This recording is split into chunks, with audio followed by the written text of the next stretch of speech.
Por exemplo, na nova trilogia Star Wars.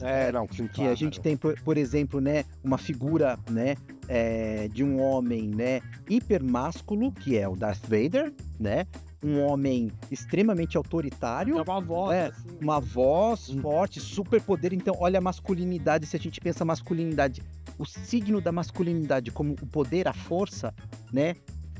Darth Vader é a encarnação do poder em pessoa, né? Aliás, inclusive, qual que é o nome do poder que ele manipula? Que os Jedi manipulam? A força. Ou seja, se a gente trocar isso por a masculinidade, dá na mesma.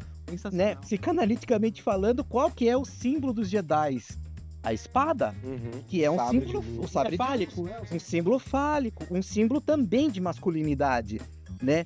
Então a gente pode olhar e interpretar, né, a Star Wars também por essa via, né? Por esse viés, né? E aí, quem é Kylo Ren? É o neto é o neto de Darth Vader que, numa crise de identidade, por não saber quem é, por não saber o que fazer com seu poder, que ele também entra em crise, ele é seduzido pelo lado sombrio da força, porque ele não sabe o que fazer com o poder que ele tem, né?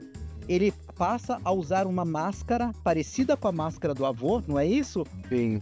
Só que ele não precisa. Ele não tem nenhum problema, né? Darth Vader tinha todo o problema que ele só vivia usando a máscara, usando a roupa dele, né? Kylo Ren, não. Ele coloca como um símbolo. Ele coloca como um símbolo, como se ele fosse como se ele precisasse ser o espelho daquela masculinidade do avô dele, né? E claro, né? Afrontando o pai, inclusive matando o próprio pai, né? Então, quando a gente fala do Kylo Ren, eu fico até nessa dúvida sobre por que ele resgata a identidade do avô e, por exemplo, ele não entra em choque quando a gente fala sobre o Luke, por exemplo. Seria, por exemplo, a identidade mais próxima, que foi o mestre dele realmente, Jedi. Por que ele faz esse resgate para uma figura do avô dele? Ou, por exemplo, até o pai, o Han Solo, realmente. Por que ele ele volta para essa figura do avô? Essa figura talvez um pouco mais tradicional dele.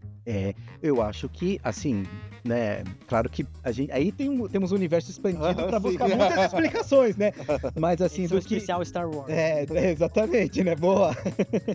Mas eu acho que o que o filme deixa entrever, né, assim, eu também não sou especialista em Star Wars, tá bom, gente? Mas a impressão que eu tenho, a impressão que eu tenho é que o filme deixa entrever exatamente uma crise de identidade dele, né? Claro que tem a crise de identidade do adolescente. Ele tem uma das cenas no começo que ele faz uma birra, ele fica possesso, e aí ele começa a quebrar tudo na nave gratuitamente. Aí as pessoas olham pra ele e falam assim, tipo, o que é isso? Tipo, imagina, né?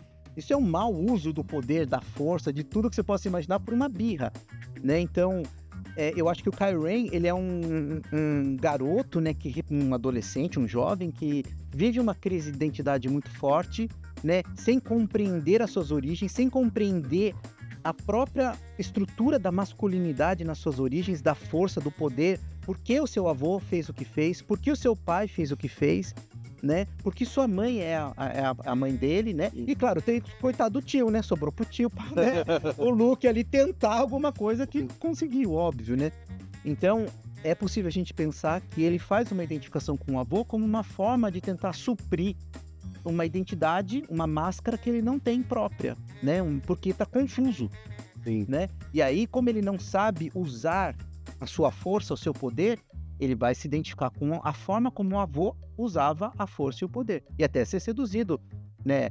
Pelo Sith, né? E pelo lado sombrio da força. Exatamente, né? Que o lado sombrio da força, a gente pode muito bem fazer uma metáfora com uma masculinidade tóxica, né?